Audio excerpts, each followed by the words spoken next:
Do you know anything about techno? No. Listen. Listen. No. Всім привіт! Мене звати Софія, мені 17 і я з села Висоцько. Навчаюся в Бродівському педагогічному коледжі імені Маркіяна Шишкевича.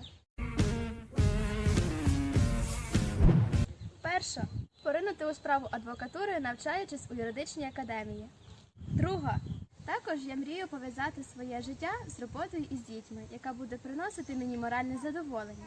Тому я хочу відкрити власне сімейне кафе. В житті завжди керуюся принципом, що робити будь-яку справу потрібно з любов'ю.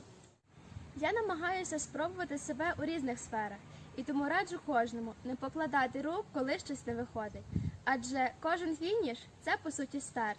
І за минулим плакати не варто.